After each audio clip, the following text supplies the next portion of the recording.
Hey everyone, welcome to the another series of the NEET exam favorites regarding the chapter Body Fluids and their Circulation. Now be honest, कितने लोगों को ये chapter easy लगता है but then also end up losing marks in NEET? Actually ये chapter लगता easy है but NEET का favorite part क्या है? To twist the basic concepts from the NCERT lines. So, today we are not just going to revise this chapter, we are going to decode the trend of the last year NEET questions and try to understand कौन से area इस chapter के important है, कौन से area इस chapter के underrated है, but हर साल उस part से एक या दो सवाल आ ही जाते हैं. Right? So, without wasting any time, let's get started with our analysis. So, this is the overview of the chapter. So let's start with that part जहाँ से हर साल एक या दो सवाल आते हैं and the most important part is conducting system of the human heart. I'm sure you all must be knowing that human heart is myogenic. अब इसका मतलब क्या है? That human heart के पास specialized tissues होते हैं जिनका नाम होता है nodal tissues. Okay, so what you have to remember, the names of different nodal tissues, उनके location और उनका significance. So यहाँ पे जो pathway दिखाया गया है starting from SA node and ending to Purkinje fibers, ये sequence बहुत important है क्योंकि इससे सवाल आते ही हैं. इससे एक और बहुत important question आता है that why SA node is considered as the pacemaker of human heart. The reason is very simple, that it generates the maximum number of action potentials per minute and it is responsible for initiating and maintaining the rhythmic contractile activity of the heart. So, don't just memorize the chapter, don't just read the chapter, you have to understand these basic concepts क्योंकि अगर तुम लोग खुद से why वाले सवाल पूछोगे, then this chapter becomes very easy and very scoring. Okay, so यहाँ पे इसके बाद what you have to memorize about the ECG waves. Now यहाँ पे दो term है जो बहुत confusing है, but it is very important you all to understand, that is electrocardiogram क्या है and electrocardiograph क्या है. ठीक है, इन दोनों के बीच का डिफरेंस क्या है, that is very important. So electrocardiograph is actually a machine which is used to obtain an electrocardiogram. ठीक है, so यहाँ पे जो ये wave like structure है इसको कहते हैं electrocardiogram. यहाँ पे you can see the name of different waves, that is P wave, QRS complex, T wave. So इनके significance क्या है, ये क्या represent कर रहे हैं, वो तुम्हारे tips of fingers में होने चाहिए. यहाँ पे लिखा गया है that P wave represents depolarization of atria, QRS complex represents ventricular depolarization and T wave represents ventricular repolarization. Very easy. Now after that, what you have to remember is that, so इतना कुछ याद कर लिया. So now let's discuss the types of questions which are asked from this part. So you can see in the year 2024 दो सवाल आए हैं इस part से, that is what is the pathway for conduction of an action potential through the heart. वो जो मैंने sequence यहाँ पे बताया, that action potential first generates from SA node, then it travels from AV node to AV bundle, then bundle branches and then Purkinje fibers. अगर ये concept याद होगा then easily a question solve हो जाएगा. Then in NEET 2024 again, from the part ECG the question was asked, and in NEET 2023 again from ECG the question was asked in the match the column form. So अगर ये area clear है, you can easily score marks. Now let's move on to another part which is very important and which you have to memorize, that is blood composition and blood groups. So इसमें क्या याद रखना है, that what is blood. So very easy, blood is a fluid connective tissue. उनके components क्या हैं? So blood is made up of plasma and formed elements. So plasma और formed elements के परसेंटेज क्या हैं, फॉर्म्ड एलिमेंट्स के नाम क्या क्या हैं वो तुम्हें याद रखने हैं, और उनके फंक्शंस क्या है. सो यहाँ पे वेरी कंसेप्ट बेस्ड क्वेश्चन आते हैं that why RBCs in humans are enucleated, because the space is required for oxygen transport. So यहाँ पे functions के साथ याद रखना है तुम्हें. Now the next question comes कि कौन से formed element के reduction से blood clotting disorder होंगे. So the answer is platelets, also known as thrombocytes. So the next formed element is thrombocytes. Next up is WBCs, that is white blood cells. So WBCs are involved in immune response of the body, और वहाँ पे NCERT में different names of the WBCs दिए गए. दो category है, ए granulocytes और granulocytes. इनमें कौन कौन से WBCs आते हैं वो तुम्हें याद रखने हैं, और उनके परसेंटेज क्या क्या है. That is very important that कौन सा WBC सबसे अबंडेंट है और कौन सा WBC सबसे लीस्ट है. सो यहाँ पे ये हायरार्की दिखाई गई है. This is very important that neutrophils is the most abundant WBC, which is phagocytic in nature, and the least abundant is basophil that secretes histamine and heparin. After this all blood composition, you have to go through the blood groups. Now NEET का favorite part है कौन से individuals को universal donor और कौन से individuals को universal recipient कहेंगे और क्यों. तो ये कॉन्सेप्ट अगर क्लियर है तो ब्लड ग्रुप के सवाल इजीली सॉल्व हो जाएंगे. याद रखो एनसीईआरटी में एक टेबल दी गई है जहां पे डिफरेंट ब्लड ग्रुप्स के नाम दिए गए हैं, location of antigens and location of antibody बताया गया है, और वो कंपैटिबिलिटी भी बताया गया है कि कौन सा इंडिविजुअल ब्लड ग्रुप का कौन से इंडिविजुअल को ब्लड डोनेट कर सकता है. ठीक है, ये कॉन्सेप्ट क्लियर हो जाएगा, then you can easily solve the questions asked. Now let's see the questions which are asked from this area. So you can see यहाँ पे NEET 2023 में बेसोफिल्स के ऊपर सवाल आया है. यहाँ पे you can see first statement है यहाँ पे गलत है, क्योंकि यहाँ पे लिखा है that basophils are the most abundant cells of the WBCs. अभी मैंने बताया that most abundant cells of WBCs कौन सा है, न्यूट्रोफिल्स. So अगर ये वाला पार्ट क्लियर होगा so you can easily solve these type of questions. Next you can see 2021 में यूनिवर्सल रेसिपिएंट के बेस पे क्वेश्चन आए थे. I told you that NEET का फेवरेट पार्ट है दैट यूनिवर्सल डोनर किसको कहते हैं, यूनिवर्सल रेसिपिएंट किसको कहते हैं, इनका रीजन क्या है, that should be very clear to you. Next you can see यहाँ पे फिर से हायरार्की पूछा गया है with respect to the number of the different blood cells which are present. Then एक छोटा सा पार्ट दिया गया है एनसीईआरटी में regarding the blood clotting. Blood clotting में I have told you that कौन सा फॉर्म एलिमेंट इन्वॉल्व होता है, थ्रोम्बोसाइट्स. ब्लड क्लॉटिंग में दो रिएक्शंस दिए गए हैं दैट क्लॉट जो है वो फिब्रिन से बना होता है, राइट. अब ये फिब्रिन किससे फॉर्म होता है, फिब्रिनोजेन से.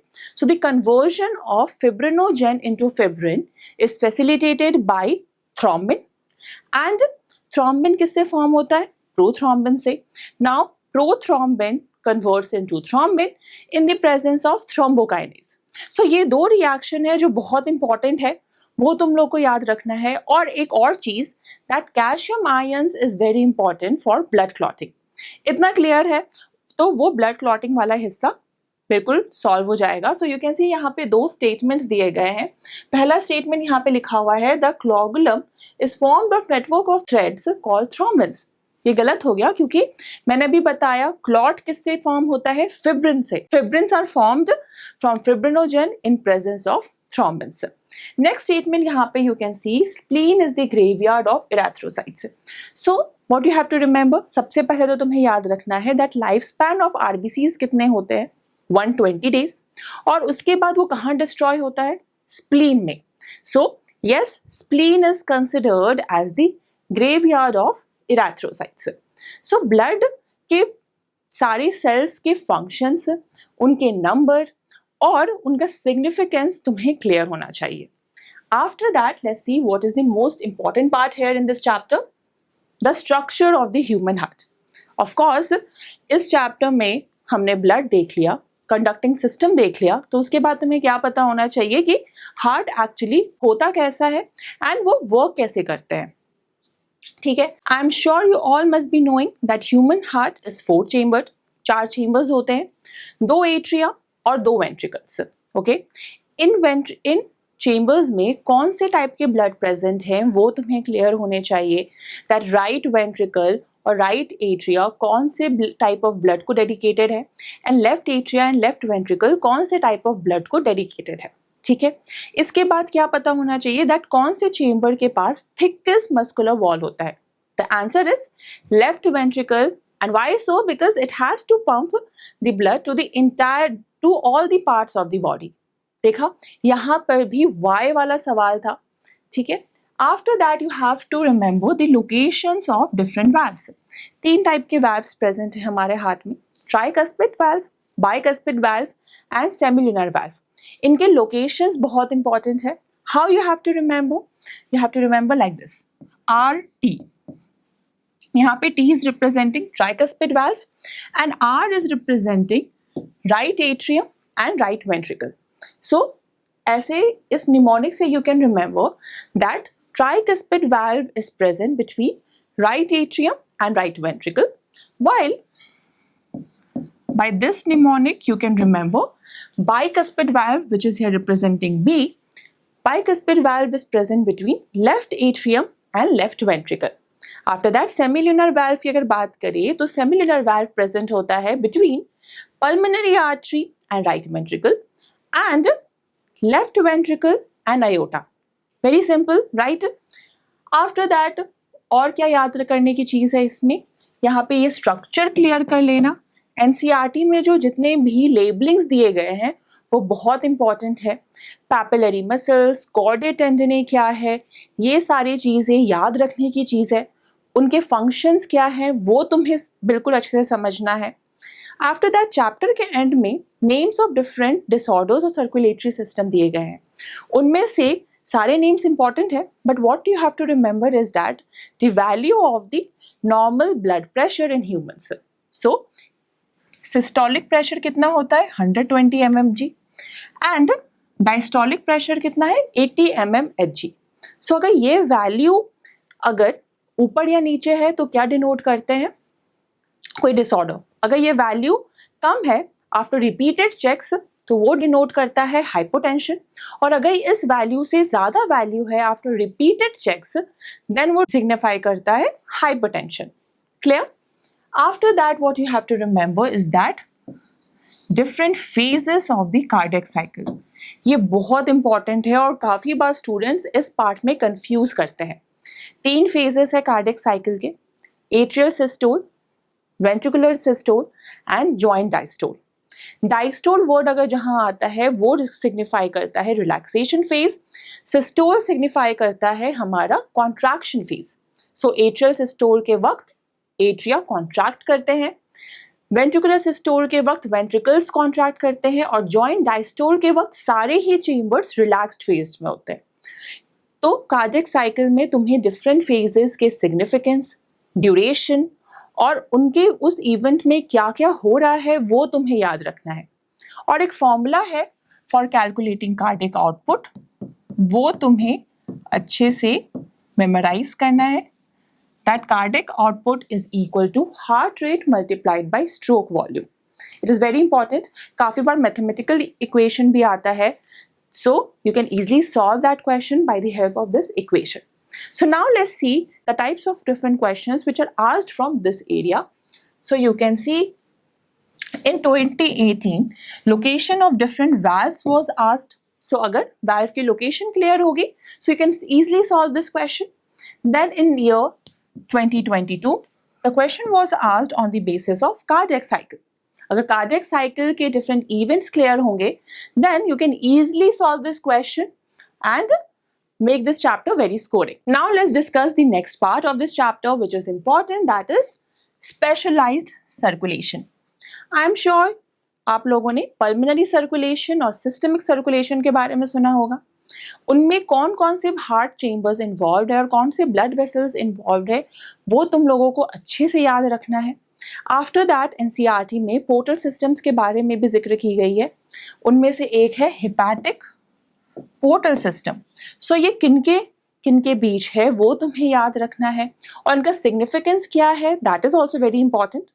आफ्टर दैट, अगर ये सारी चीज़ें तुम्हें अच्छे से समझ में आ गई है, then after that you also have to remember about erythroblastosis fetalis. ठीक है, ये बहुत इंपॉर्टेंट है. ये शो करता है RH इनकॉम्पैटिबिलिटी. ये क्यों होता है ये समझना बहुत इंपॉर्टेंट है. After that is serum. और सेरम क्या है और क्यों है? So serum is actually blood plasma जिनके पास क्लॉटिंग फैक्टर्स नहीं होते हैं. मैंने पहले ही बताया दैट प्लाज्मा के पास डिफरेंट प्लाज्मा प्रोटीन्स है. उन प्रोटीन्स का नाम है एल्बुमिन, फिब्रिनोजेन और ग्लोबुलिन. इन तीनों प्रोटीन्स के फंक्शन क्या है, बहुत इंपॉर्टेंट है. ठीक है, अब देखते हैं क्वेश्चंस कैसे कैसे पूछे जाते हैं. So you can see in NEET 2017 and in NEET 2022 hepatic portal system से क्वेश्चन आया है. So you can see that this part is very important. Then in NEET 2020 erythroblastosis के ऊपर क्वेश्चन आया. तो अगर इसका कॉज पता होगा तो you can easily solve this question. Next is in NEET 2016 about serum was asked. So you can see different parts of this chapter is very important and is very easy also, but you have to understand the concept behind this chapter. Okay, so finally, if you revise about the name of different WBCs, their functions, cardiac cycle, ECG waves, double circulation, disorders of circulatory system, conduction pathway, then you are safe and you are good to go and you can make this chapter very scoring. So don't just read the chapter, memorize it and read the NCERT line by line and understand it. So I hope this video helps to solve it out. See you in the next video. Thank you.